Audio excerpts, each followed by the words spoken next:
Hello everyone, welcome to my YouTube channel Shahzad smart study. तो आज के इस सेशन में हम सिटीजनशिप के बारे में बात करते हैं। तो इससे पहले हमने जो है पार्ट 1 आर्टिकल 1 से लेकर आर्टिकल 4 के बारे में बात की थी, जिसमें हमने यूनियन एंड टेरिटरी के बारे में बात की थी।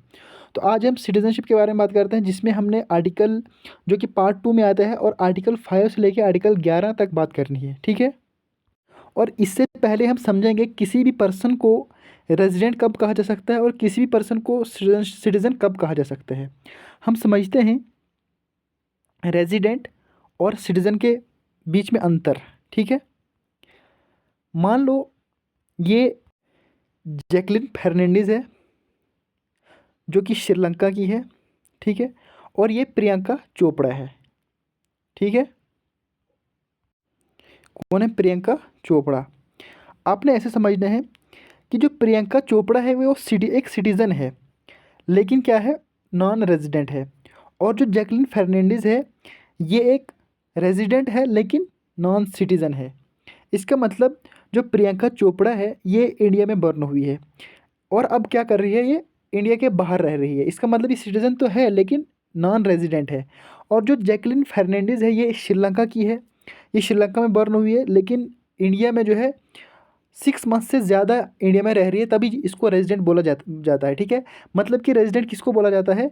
जो 182 डेज से ज़्यादा एक साल में किसी देश में रह रहा है उसको रेजिडेंट कहते हैं, ठीक है।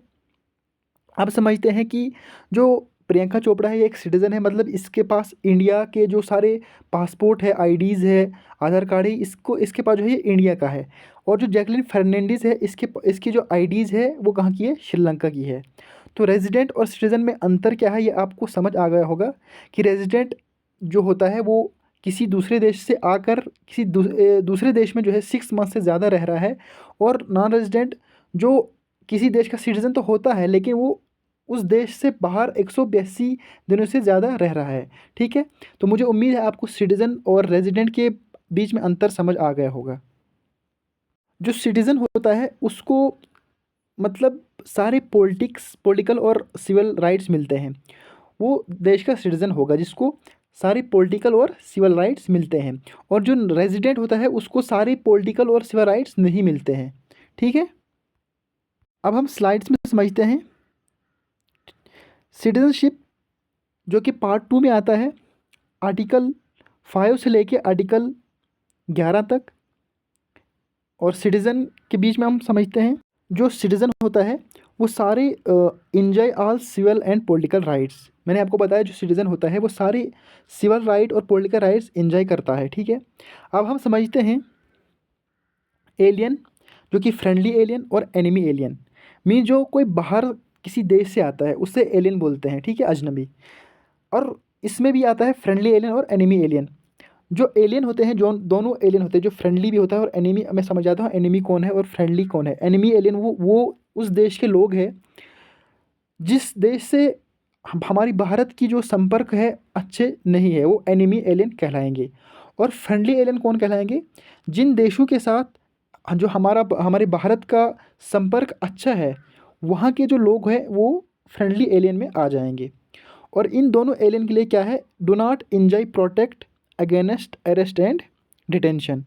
जैसे कि हम इंडिया के सिटीज़न हैं, हमें कोई अरेस्ट नहीं कर सकता है। हम ऐसे बोल सकते हैं कि आपने हमें अरेस्ट क्यों किया, लेकिन जो एलियन होते हैं वो उनको अरेस्ट करा जा सकता है। वो ऐसा नहीं बोल सकते आप क्यों हमें अरेस्ट कर रहे हैं, क्योंकि वो एलियन है, उनको अरेस्ट करा जा सकता है। वो इस चीज़ को एंजॉय नहीं कर सकते हैं, ठीक है। जैसे कि हम सिटीज़न हैं, हम इस चीज़ पर बोल सकते हैं कि आप हमें अरेस्ट क्यों कर रहे हो, ठीक है। आपको समझ आ गया होगा। अब समझते हैं जो आर्टिकल 15, 16, 19, 29, 30, ये जो आर्टिकल है ये सिर्फ सिटीज़न के लिए हैं बस। बाकी जो भी जैसे कि नॉन रेजिडेंट है, एलियन है, जो कि सिटीज़न नहीं है, उनके लिए ये आर्टिकल नहीं है, ठीक है। वो इन आर्टिकल्स में एंजॉय नहीं कर सकते हैं। अदर राइट्स कौन कौन से हैं? अदर राइट्स समझते हैं, जैसे कि right to education, right to contest, eligibility for constitutional post. इसमें क्या है, सिटीज़न को क्या है, वोट दे सकते हैं, कंटेस्ट इलेक्शन लड़ सकते हैं या किसी कॉन्स्टिट्यूशनल पोस्ट के लिए एलिजिबल भी है, ठीक है। अब हम समझते हैं these all privileges are only to citizen. जो हमने जो सारी प्रिविलेजेस पढ़ी ये सिर्फ सिटीज़न के लिए हैं, ठीक है। जो राइट्स होते हैं सिटीज़न फ्रेंडली एलियन जो होते हैं, आपको मैंने समझाया कि फ्रेंडली एलियन कौन है। No access to article 15, 16, 19, 29, 30। जो फ्रेंडली एलियन है ये आर्टिकल 15, 16, 19, 29, 30 इन आर्टिकल्स को इंजॉय नहीं कर सकते हैं, ठीक है। और जो एनिमी एलियन है, मतलब जिनके साथ हमारा जो संपर्क है उतना अच्छा नहीं है, उन देशों की बात करते हैं, वो जो है आर्टिकल 15, 16, 19, 22, 29, 30 इन आर्टिकल को इंजॉय नहीं कर सकते हैं, ठीक है। मतलब इसमें क्या ऐड हुआ एनिमी एलियन में, आर्टिकल 22, जैसे कि मैंने आपको बताया, प्रोटेक्ट अगेंस्ट अरेस्ट, ठीक है। तो अब समझते हैं citizenship. Before 26 January 1950 at the commencement of constitution article 5 से टू 11, जब 26 जनवरी से पहले जो ये आर्टिकल बनाए गए, जो कानून बनाया गया, इसमें क्या लिखा, आर्टिकल 5 से लेकर आर्टिकल 11 में जो सिटीजनशिप के बारे में बात की।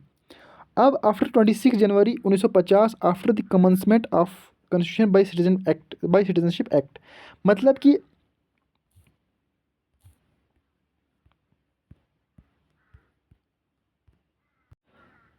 जो आर्टिकल 5 से लेके 11 है, ये 26 जनवरी 1950 से पहले लिखे गए, जब कानून बना। अब क्या कहा, जब 26 जनवरी 1950 के बाद जो लोग आएंगे उनके लिए जो सिटीजनशिप एक्ट होगा, वो इन आर्टिकल में जो बताया गया है उनके लिए नहीं है, ये सिर्फ उन लोगों के लिए था जो उस टाइम पे लोग रह रहे थे।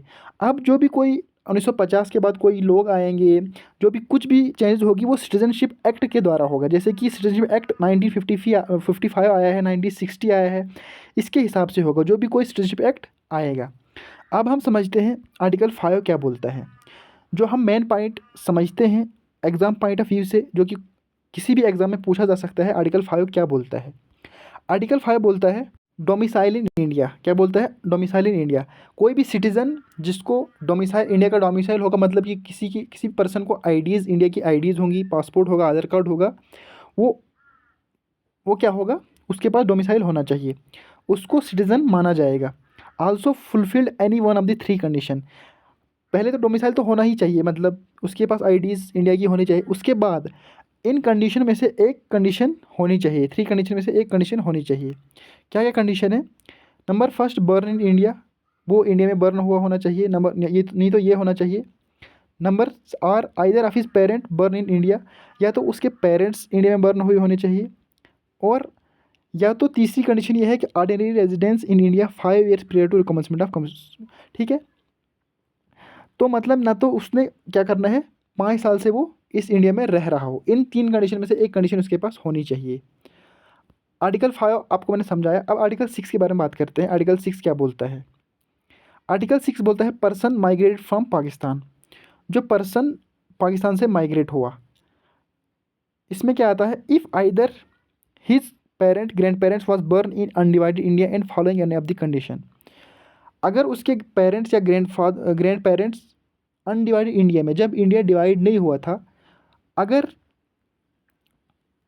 वो बर्न हुए होंगे इस इंडिया में, अनडिवाइडेड इंडिया में, इफ़ हीज, और कंडीशन एक उसके पास फुलफिल होनी चाहिए, ठीक है। नहीं तो ये वाली कंडीशन होनी चाहिए, if he is migrate before जुलाई 1948, नहीं तो वो 19 जुलाई 1948 से पहले माइग्रेट हुआ होना चाहिए। या तो उसके पास क्या होना चाहिए, if he is migrate after 19 July 1948 then he she must be ordinary resident for 6 month. अगर वो 19 जुलाई 1948 के बाद आता है तो उसको क्या होना चाहिए, एक ऑर्डिनरी रेजिडेंट बनना चाहिए, 6 मंथ के लिए उसको रहना पड़ेगा और उसको रजिस्ट्रेशन करनी पड़ेगी, ठीक है। इन कंडीशन में से एक कंडीशन इसके पास होनी चाहिए, ठीक है। ये आर्टिकल 6 के बात की, पर्सन माइग्रेटेड फ्रॉम पाकिस्तान।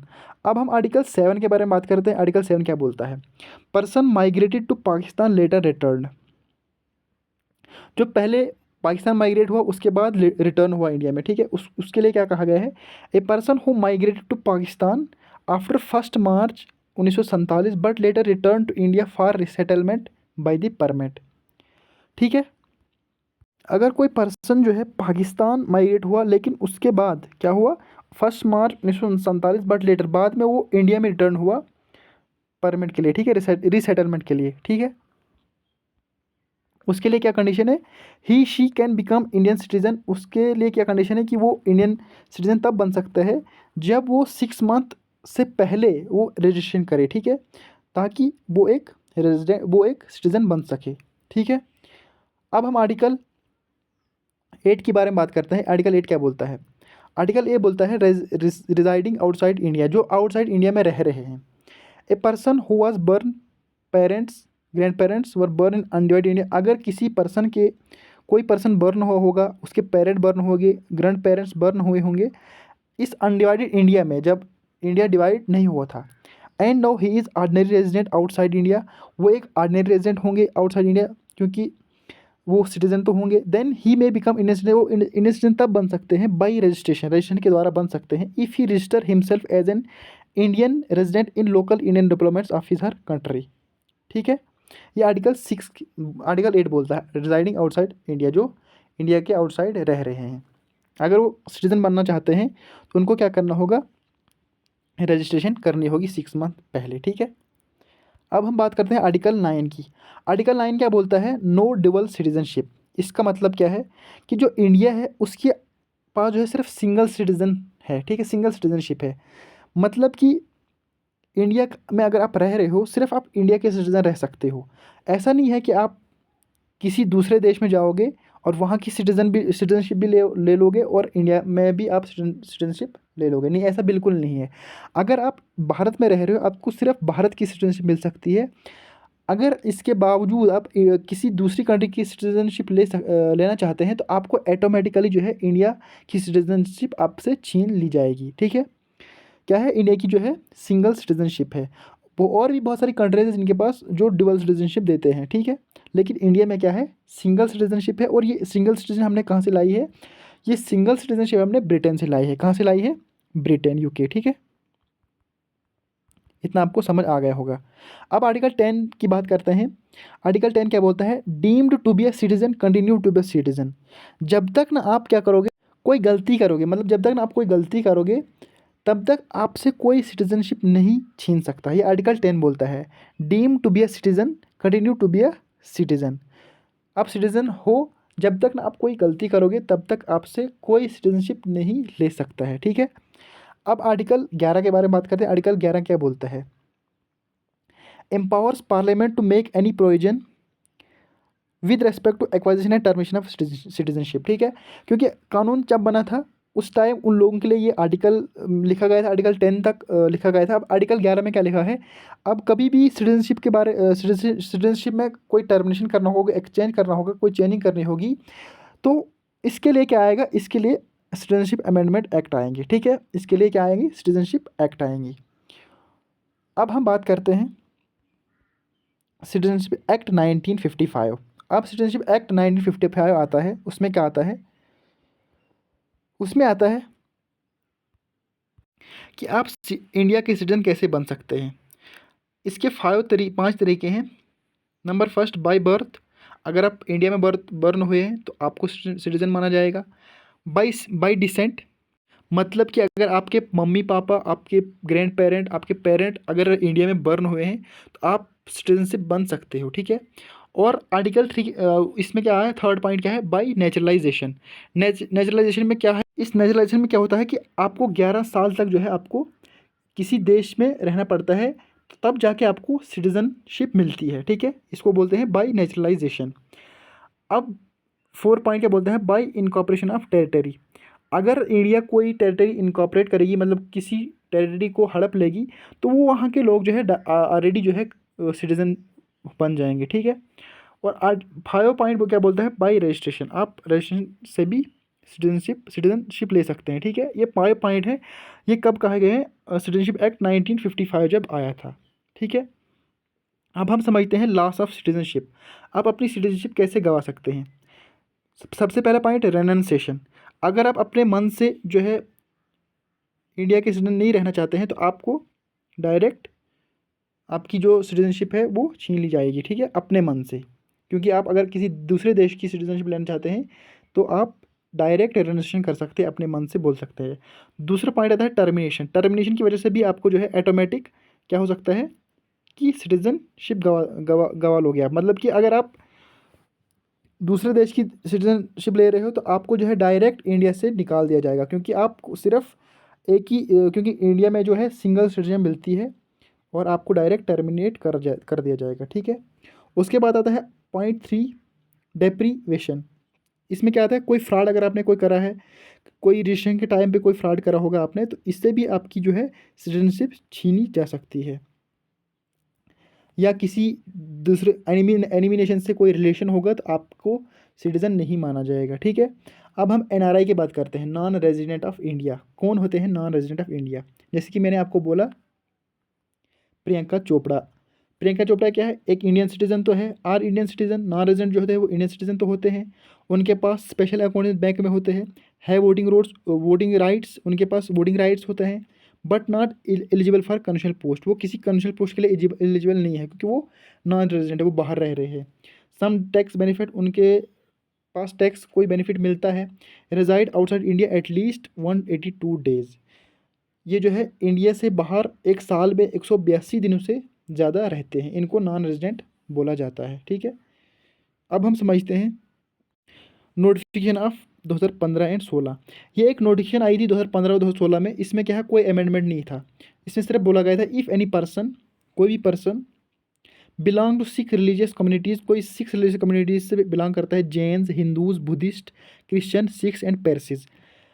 अगर ये सिक्स धर्म के जो लोग हैं, ये अगर बांग्लादेश से होंगे, पाकिस्तान से होंगे या अफगानिस्तान से होंगे, इन तीन देशों से अगर होंगे, एंड इंटर आर बिफोर 31 दिसंबर 2014 से पहले अगर ये इंटर हुए हैं इंडिया में, इनके लिए क्या है, then these immigrants will not be treated illegal. इनको इलीगल नहीं माना जाएगा, मीन्स नो पेनल्टी, इनको कोई पेनल्टी नहीं होगी, कोई जेल इम्प्रिजनमेंट नहीं होगी, कोई जेल नहीं होगी। Deportation as per passport, entry into India act 1920 and foreign act 1946। ये सिर्फ इन सिक्स कम्युनिटीज़ के लिए बनाया गया था, नोटिफिकेशन दी गई थी बांग्लादेश, पाकिस्तान और अफगानिस्तान के लोगों के लिए, ठीक है। इसमें जो है मुस्लिम्स वगैरह को इंक्लूड नहीं करा था, ठीक है। तो इसमें क्या आता है, सिटीजनशिप अमेंडमेंट एक्ट 2019 क्या बोलता है, जब अमेंडमेंट एक्ट आता है सिटीजनशिप अमेंडमेंट एक्ट 2019, जो नोटिफिकेशन 2015 और 2016 में आई थी, उसमें क्या हुआ था, under citizenship amendment act 1955 we can citizen by naturalisation. हम नेचुरलाइजेशन के तहत सिटीजन बन सकते हैं, लेकिन हमें कितने साल चाहिए, 11 साल चाहिए ऑर्डिनरी रेजिडेंस बनने के लिए। हमने 11 साल रहना है, उसके बाद उस देश के सिटीजन बन सकते हैं, ठीक है। But according to citizen amendment act 2019, लेकिन 2019 के मुताबिक इन सिक्स रिलीजियस कम्युनिटीज़ को क्या करा गया, बांग्लादेश को और अफगानिस्तान और पाकिस्तान के लोगों को, जो सिक्स कम्युनिटीज़ आपको मैंने बोली, इनको जो है नेचुरलाइजेशन प्रोसेस में 11 साल लगते थे, लेकिन इनको सिर्फ 5 साल दिए जाएंगे, ठीक है। अगर ये 5 साल किसी ऑर्डिनरी रेजिडेंस रहेंगे तो ये सिटीज़न माने जाएंगे, ठीक है। इनके लिए एक रिलीफ मिल गया था। Except these countries communities the process of naturalisation will be same. जो इन कंट्रीज़ के एक्सेप्शन जो आएंगे, अलावा आएंगे, उनमें क्या होगा, नेचुरलाइजेशन प्रोसेस जो होगा वो सेम होगा 11 साल के लिए, ठीक है। मुझे उम्मीद है आपको ये समझ आ गया होगा। तो आज के लिए जो है इतना काफ़ी है। हमने जो है सिटीज़नशिप के बारे में बात की आज, जिसमें हमने आर्टिकल 5 से लेकर आर्टिकल 11 तक बात की। हमने बिल्कुल पॉइंट टू पॉइंट बात की, जिसमें हमने जो है एग्ज़ाम पॉइंट ऑफ, जो भी कोई भी आप वनडे एग्ज़ाम दोगे तो सारा कुछ यहाँ से कवर हो जाएगा, क्योंकि यहाँ से बिल्कुल रेलिवेंट मटेरियल है, कोई भी चीज़ एक्स्ट्रा नहीं दी गई है, बिल्कुल पॉइंट टू पॉइंट दिया गया है, ठीक है। तो हमने पॉइंट टू पॉइंट डिस्कस करा, कौन सा आर्टिकल क्या बोलता है, ठीक है। तो अगर ये वीडियो आपको अच्छी लगी होगी तो वीडियो को लाइक करें, शेयर करें, सब्सक्राइब करें। Thank you.